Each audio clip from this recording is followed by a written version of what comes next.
Kashmiri stitch দিয়ে কিভাবে ফুল সেলাই করবে আজ তারই টিউটোরিয়াল নিয়ে চলে এলাম বন্ধুরা। হ্যালো বন্ধুরা, তোমরা সবাই কেমন আছো? আশা করি তোমরা সবাই বেশ ভালোই আছো। আমিও বেশ ভালো আছি।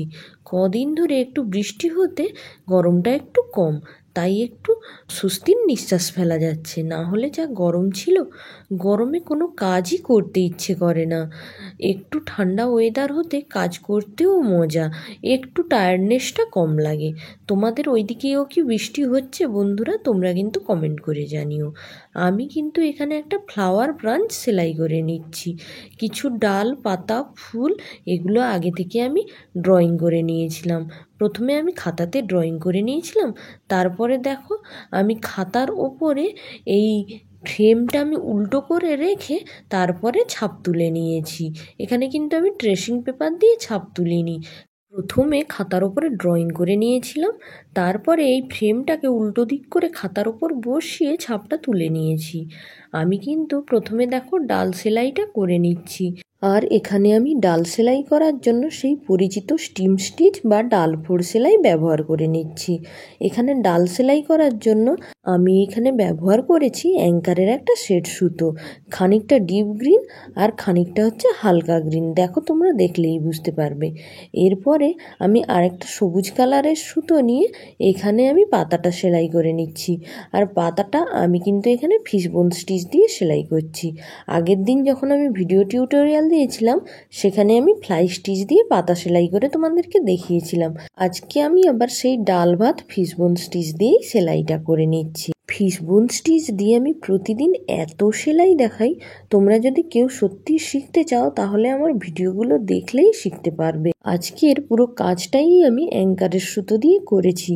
কিছুটা নর্মাল অ্যাঙ্কারের যে সুতোগুলো হয় ওইগুলো, আর কিছুটা গুটি সুতো দিয়ে করেছি।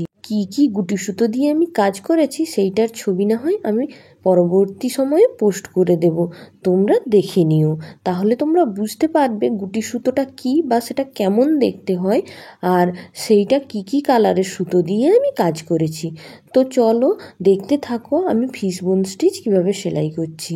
তোমাদের সঙ্গে কথা বলতে বলতে আমার ফিশবোন স্টিচটা সেলাই করা প্রায় শেষ। পাতাটা সেলাই হয়ে গেলে আমি কিন্তু বড় ফুলটা সেলাই করতে চলে যাব। আর আজকে কিন্তু ফ্লাওয়ারটা আমি কাশ্মীরি স্টিচ দিয়ে সেলাই করে দেখাবো। কাশ্মীরি স্টিচ কিন্তু শিখতে একটু সময় লাগে।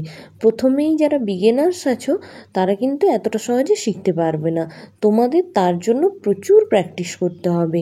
তার সঙ্গে আর যেটা করতে হবে সেটা হলো অন্যের ভিডিও, যারা এই সংক্রান্ত ভিডিও বানায় তাদের ভিডিও প্রচুর দেখতে হবে। না হয় তুমি প্রোফাইলে ঢুকে খালি উল্টোপাল্টা ভিডিও দেখলে, যেইটা তোমার কাজের সঙ্গে সম্পর্কিত নয়, তাহলে কিন্তু তোমরা এভাবে শিখতে পারবে না।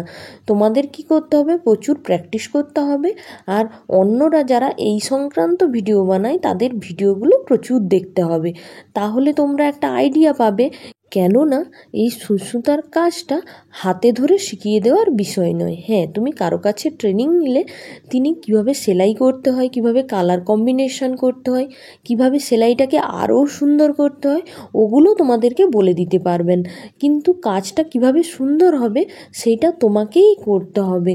তোমাকে প্রচুর পরিমাণে প্র্যাকটিস করতে হবে নিজেকে, আর অন্যের ভিডিও প্রচুর দেখতে হবে। সেখান থেকে তোমরা আইডিয়া পাবে কালার কম্বিনেশনের, ফিনিশিংয়ের, তারপরে হাতগুলো কোন দিকে কিভাবে ঘোরাচ্ছে, ওইগুলো দেখতে থাকলে তুমিও সেলাইটা সম্পর্কে একটা আইডিয়া করতে পারবে।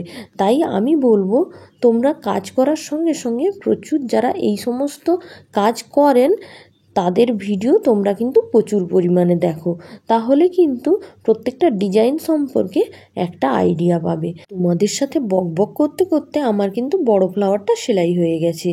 এরপরে আমি যে ছোট পাতার মতো শেপ করে রেখেছিলাম ওটা পুরো ফ্রেঞ্চ নট দিয়ে ভরাট করে নেব। দেখবে কি সুন্দর একটা ফুলের শেপ হবে, আর দেখতেও খুব সুন্দর লাগবে। এই যে এখানে আমি অ্যাঙ্কারের একটা গুটি সুতো ব্যবহার করেছি, ভায়োলেট কালার বা বেগুনি কালারের একটা সুতো ব্যবহার করেছি।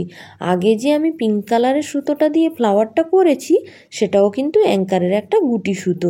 আমি অ্যাঙ্কারের যে গুটি সুতোগুলো তার ছবিটা তোমাদেরকে দেব, তাহলে তোমরা বুঝতে পারবে ওটা দেখতে কেমন হয়। আর এই গুটি সুতো দিয়ে কাজ করতেও বেশ ভালো লাগে, কিন্তু একটু জট পাকিয়ে যায়, সাবধানে কাজ করতে হবে। দেখো ফ্রেঞ্চ নট দিয়ে ফ্লাওয়ারের শেপটা কি সুন্দর এসছে। এরপরে আমি যে বড় ফ্লাওয়ারটা করেছিলাম তার মাঝখানটায় ফুলের রেণু দিয়ে নেব। আর ফুলের রেণু করার ক্ষেত্রে হলুদ সুতোটাই সবচেয়ে প্রযোজ্য, কেন ফুলের রেণুটাও হলুদ হলুদ রঙের দেখতে হয়। তাই আমি এখানে অ্যাঙ্কারের একটা গুটি সুতো হলুদ রঙের, ওটা দিয়ে আমি ফ্রেঞ্চ নটটা করে নিচ্ছি।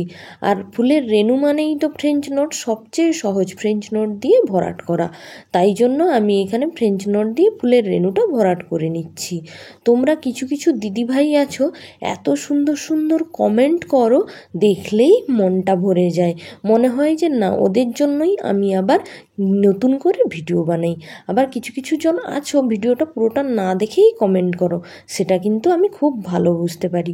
যাই হোক, আমার ভিডিও দেখার জন্য ধন্যবাদ।